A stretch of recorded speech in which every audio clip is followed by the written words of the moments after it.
Ultima here. I am in Ashley National Forest, Deer Run Campground. What a great place. You ever get a chance to come, it's worth the drive, worth the see.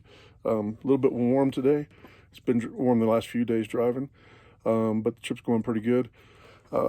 Lobo and Mantis are getting along pretty good. Yesterday there was a bit of a ruffle that Lobo was on a steep grade downward, a lot of curves and stuff, and Mantis started wobbling a bit, so she got on him, told him to slow down. He, of course, did the man thing and said, hey, you want to drive? Then she got real quiet, and I don't mean in that good kind of way. But they seem to be okay right now. They're still connected, so we'll go on with the trip. People have been asking me, so you're traveling solo. That's a lot of time in the car, a lot of time alone. How are you dealing with it? What keeps you from going stir crazy? So there's a couple of things I do. I text a lot while I'm driving. I watch movies on my iPhone, and I keep a 6-pack of beer cooled on the passenger seat. Not really. That's not really what I do. What I do is I listen to a lot of both kinds of music, country and Western. I saw a survey recently that 60% of people who are pulling trailers and RVs and what have you listen to country Western music as they're traveling around America. You know what the 40% listen to? Right? Who cares? Anyway, I do listen to a lot of music. In the mornings, I usually listen to my contemporary Christian. In the evenings, afternoons, I listen to country Western. The other thing I do that I have going for me when I travel is I have my trusty companion, Tiny Elvis. Tiny Elvis is with me. Thank you very much. Oh, yeah. Anyway, Tiny Elvis. Hey, get out of the way, Elvis. Settle down. So anyway, Tiny Elvis is with me, and he entertains me a lot. Little known fact about Elvis is that his only Grammy that he won for all the music he did, all the movies he did, and I'm talking some stellar acting in those movies too.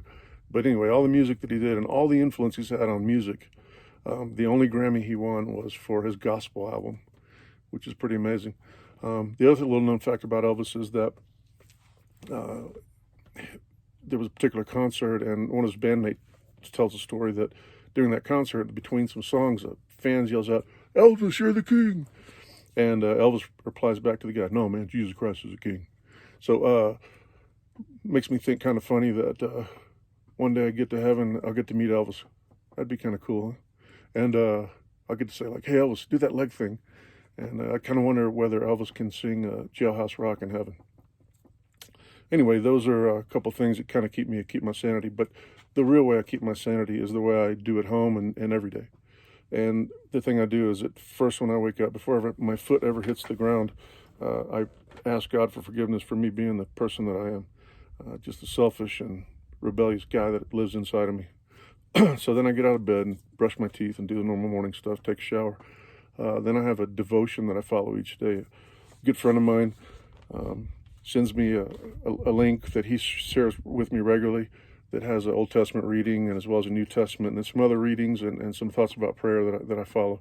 And then after I do that devotion, I try to spend a little bit of time in prayer. Now, I'm not one of these great prayer warriors and spends hours in prayers and have these really holy prayers. You know, for me, it's, oh, look at that bird over there. Well, that's interesting. Oh, I'm sorry. Sorry, I don't have the attention span to spend long hours in prayer. So I'm usually pretty brief. But I do pray. Often I'm praying for people that I love and care for, so it's probably one of you guys that is listening right now. I even sometimes pray for people that I don't know.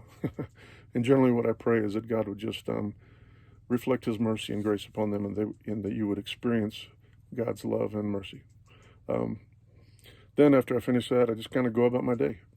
I try to do the best I can, knowing that my best is never going to be good enough. And where I fall short, Jesus is going to have to fill in the gaps, and he promises to do that. So anyway, that's a little update. I will give some more information on the park here and things like that later on. And meanwhile, it's Ultima. Okay, hold on. Say goodbye to Tiny Elvis. Anyway, Ultimo out and Tiny Elvis is. Thank you very much.